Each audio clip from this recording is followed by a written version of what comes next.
Have you ever stopped to think that the thing controlling almost every single aspect of your daily life is, well, completely made up? I mean, it's true. Currency, money, the dollar in your pocket, it is essentially just a massive social construct built entirely on shared belief and trust. So in this explainer, we're going to decode the invisible systems that actually govern our wealth. Okay, let's dive right into this. To truly master the rules of money, we're going to walk through the 4 phases of our financial game. Number 1, what is money really? Number 2, banks, interest, and credit. Number 3, inflation and recessions. And finally, number 4, how to build wealth. All right, kicking things off with phase 1, what is money really? We'll look at currency, value, and taxes. So on one side, we have a dollar bill. On the other, a literal stick. Now, structurally speaking, there is no more legitimacy to that dollar bill than there is to the stick. The absolute only reason that dollar bill can buy you a coffee and the stick can't is that we as a society have collectively agreed that the dollar has worth. It's a shared illusion, right? One that makes trading easier, helps organize society, and build systems. But if central banks print too much of it, that illusion shatters, and it basically becomes monopoly money. Now, value is simply the perceived worth we humans place on an object or a service, which directly dictates its financial price. Think about a shiny yellow rock you find in the dirt. That's gold. It's not inherently worth more than a normal gray rock. It's just rarer, so we place a higher perceived value on it. And honestly, this concept is the absolute secret to getting rich. When Steve Jobs created the iPhone, he created something with massive perceived value, so millions willingly handed over thousands of dollars for it. It's exactly why Gucci can charge 100 times more for a handbag than Target. If you provide something humans perceive as highly worthwhile, you're going to earn a lot of money. But of course, you don't actually get to keep all of it, do you? Picture this. You just slaved away for a month flipping burgers at McDonald's. Your paycheck says $2,000. But then you look at your bank account and your actual take-home pay is only $1,456. The rest gets sliced up by these invisible forces: federal income tax, state tax, Social Security, and Medicare. Social Security is basically the government forcing you to save for retirement, and Medicare supports older folks with health issues. Look, it feels like a painful modern ritual, I know, but these taxes are kind of the cost of civilization. They build our roads, fund our schools, and make sure your favorite local taco truck isn't infested with rats. Moving on to phase 2, banks, interest, and credit. Let's talk about the middlemen. Most people think of banks as these giant, impenetrable safes guarded by a dragon where your money just sits there gathering dust. But they're actually just matchmakers. Here is how it really works. Step 1, you deposit $1,000 into your account. Step 2, the bank keeps a mere $100 of that in reserve. Step 3, they take your remaining $900 and lend it to some guy who really wants to buy a jet ski. This is called fractional reserve banking, and it works flawlessly as long as we don't all ask for our money back on the exact same day, which is exactly what happened in 2008 when everyone lined up to withdraw at once and the system totally crumbled. But normally, they pay you a little to hold your money safely, and they lend it out for a lot more. And that brings us to the actual price tag of money: interest. Think of interest as money's way of charging rent to exist in someone else's hands. There are 2 main types here. Simple interest is like a flat fee, a quick thanks for playing. But compound interest? Oh man, that means every dollar you lent out now has clones, and those clones, they also want rent. If you owe 20% on a credit card and you miss a payment, your interest earns interest, turning a $12 burrito into a $50 regret.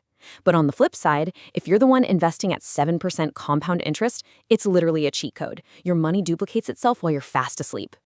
To get those good interest rates when you need to borrow, though, you have to play the game of credit scores. A credit score is essentially a shadowy algorithm, a 3-digit trust metric ranging from 300 to 850. It knows your past, and it alone decides if you get a house, a car, or a soul-crushing 27% interest rate on your new TV.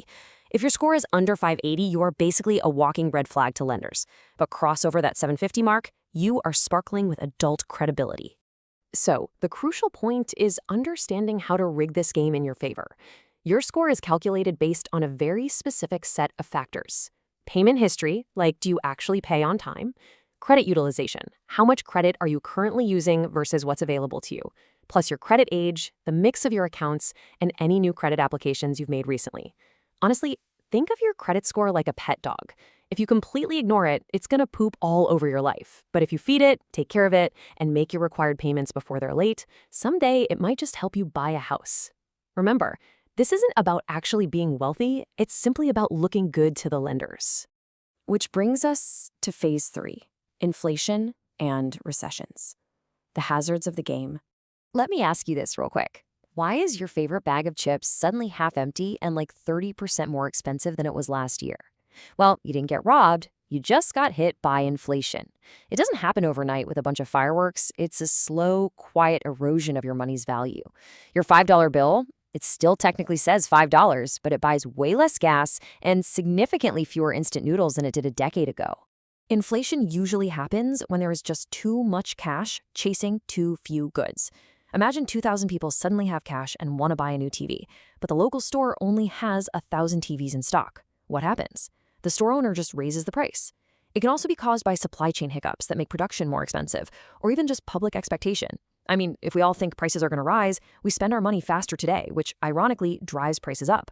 A predictable 2% inflation rate is totally normal, but when it spikes, your savings lose their power and your wages start to lag behind. That's exactly when the government steps in to raise interest rates, making borrowing super expensive to try and cool off all that spending. And sometimes cooling off the economy leads right into our next hazard, a recession. Think of the economic cycle kind of like a giant party. Year 1 is the boom phase. Everyone's dancing, the drinks are flowing, life is good. Year 2 is the peak phase. The lights flicker a bit, reality hits, someone checks their bank account. Year 3 is the bust phase. Jobs start vanishing, companies cut costs, and the DJ is suddenly playing sad, lo-fi beats about corporate downsizing. Finally, Year 4 brings the reset phase, where spending slowly returns and growth resumes. Look, recessions are incredibly painful, for sure, but they are temporary resets caused by high interest rates, global crises, or, honestly, just the natural economic cycle doing its thing. Finally, we reach phase 4, how to build wealth. This is the winning strategy. To beat inflation, your money absolutely cannot sit around doing nothing. You have to invest. Investing is simply trading your money for more money, rather than trading your time for a paycheck. You can buy stocks, which are just tiny ownership slices of actual companies. You can buy bonds, which is basically you loaning your money to a government or a company in exchange for interest. You can buy funds, which are handy collections of stocks and bonds so you don't have to pick them all out one by one. Or you can buy real estate, property you buy hoping someone else pays to live in it forever. Now, I know exactly what you're probably thinking right now. Isn't the stock market super risky? Yes, markets go up and markets definitely go down. But the real danger isn't losing money in the market. It's never investing at all and just watching inflation quietly steal your future value. If you hide your money in a shoebox under your bed, inflation guarantees that you will lose purchasing power while you sleep. There's no way around it. Which brings us to our final and by far most powerful wealth-building force, time. Like the quote says, most wealthy people didn't win the lottery. They just gave compound growth 30 years to do its thing. Time is your absolute most valuable asset, and it works way harder in investing than anywhere else. Wealth isn't built in days, it's built in decades. So, as we wrap up this explainer, I want to leave you with this provocative thought. How can you stop trading your time for a single paycheck today and instead start putting your time to work so you can retire with 7 figures tomorrow?